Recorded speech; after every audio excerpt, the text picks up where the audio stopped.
कुमार और श्यामलाल दो भाई थे। दोनों बड़े ही प्यार से साथ ही एक ही घर में रहते, लेकिन दोनों की बीवियों का रवैया एक दूसरे के लिए बिल्कुल ठीक नहीं था। एक दिन रामलाल की बीवी कहती है, अरे रमा, ये क्या कर दिया? सारा कचरा पूरे घर में फैला दिया। माफ करना दीदी, मैंने रखा तो एक ही जगह था, लेकिन हवा इतनी तेज चली कि उड़ गया। अभी उठा देती हूँ।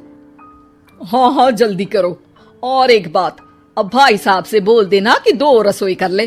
पता तो है मेरा बेटा सोहन बड़ा हो गया है, अब लड़की वाले भी आने लगे हैं, तो उसकी शादी हो ही जाएगी इस साल। हाँ दीदी, मेरा बेटा विहान भी तो बड़ा हो गया है और उसकी भी तो शादी होनी है। ठीक कहती हैं आप। अब हम ऊपर वाले तल्ले पर शिफ्ट हो जाएंगे। मैं विहान के पापा से बात कर लेती हूँ।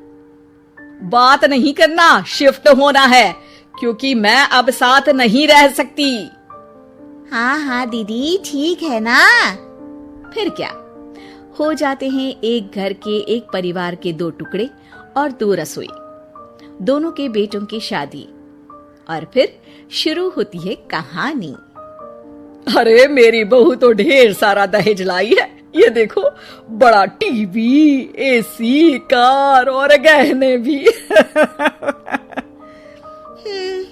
दीदी, ये तो बहुत अच्छा है, लेकिन है कहाँ आपकी बहू? अब वो सो रही है। थोड़ी रिजर्व टाइप की है ना, अपने ही कमरे में रहती है और ज्यादा बात भी नहीं करती।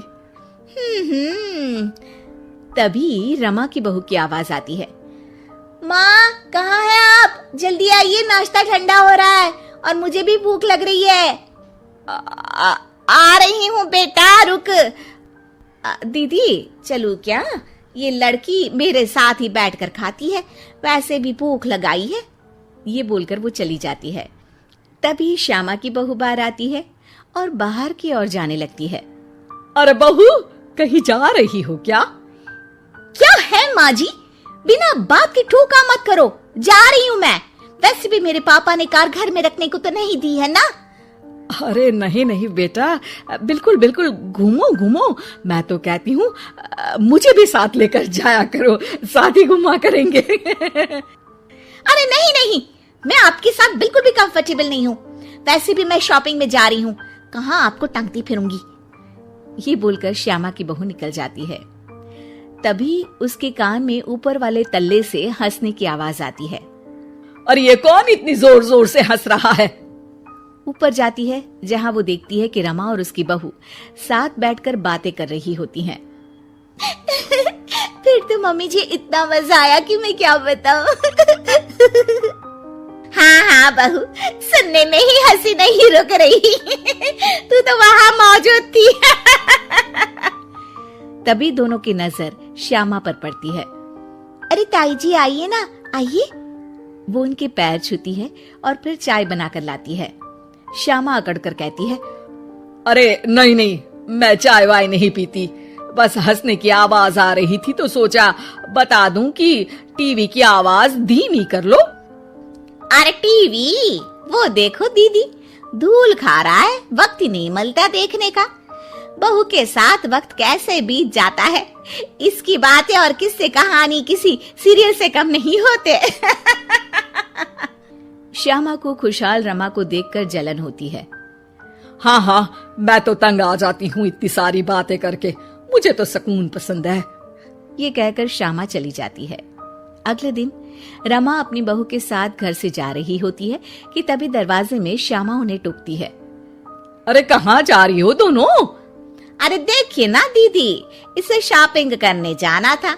मैंने कहा अकेली चली जा, तो कहने लगी मम्मी जी आप घर में अकेले बोर हो जाओगे ना, आप भी चलो हमारे साथ। अरे अब इस उम्र में तू कहाँ घूमेगी? अब देखते हैं दीदी, जहाँ ये लड़की घुमा दे। अब मेरी बहू भी कल गई थी कार चलाकर। हाँ। तभी रमा की बहू कहती है, ताई जी मुझे तो कार चलानी नहीं आती, लेकिन हाँ इस सुहाने मौसम में मम्मी जी को स्कूटी की सैर करा देती हूँ। श्यामा का मुंह बंद हो जाता है। वो अपने कमरे में चली जाती है, जहाँ उसकी बहू बैठकर अकेली टीवी देख रही होती है। बहू, तू भी कुछ बातें किया करना, मैं अकेले अकेले बोर हो जाती हूँ। तो क्या मैं यहाँ आपको एंटरटेन करने आई हूँ? देखिए मम्मी जी, मैं तो सिर्फ ये कहना चाहती हूँ कि ये टीवी मेरे पापा ने दी थी, तो ये टीवी कल तक मेरे कमरे में लग जानी चाहिए, समझिए आप। ये बोलकर वो वहां से चली जाती है। श्यामा सोच लेती है कि वो अब ये सारी बातें अपने बेटे को बताएगी। शाम को उसका बेटा जब घर आता है, अरे देख बेटा, तेरी बीवी सारा दिन अपने कमरे में रहती है, न बात करती है न चित। मैं बूढ़ी सारा दिन भूत की तरह अकेली घूमती रहती हूँ घर में। अरे माँ, मैं क्या बोलूं? मैंने कई बार उसे बोला कि सबके साथ उठा बैठा करो, हंसा बोला करो और मिलकर रहो, लेकिन वो कहती है कि उसका मन ही नहीं करता। अरे क्यों मन नहीं करता है? ऐसा क्या हो गया? माँ, तुझे याद है उसके पिता ने कार देने से मना कर दिया था। कहा था कि उनके पास पैसे नहीं है, साथ ही तेरे सामने हाथ भी जोड़ा था। लेकिन कैसे तूने उसके पिता के साथ बुरा व्यवहार किया था। उन्हें कहा था कि पैसे नहीं है तो किसी भिखारी से शादी कर दो अपनी बेटी की। हाँ बेटा, तभी तो आज दरवाजे पर इतनी लंबी कार खड़ी है।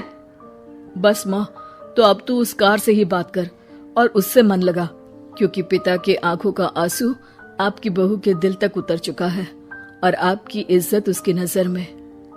अब श्यामा को समझ आता है कि कुछ निर्जीव चीजों से घर भरने से अच्छा है कि सजीव चीजों से जिंदगी भरी जाए।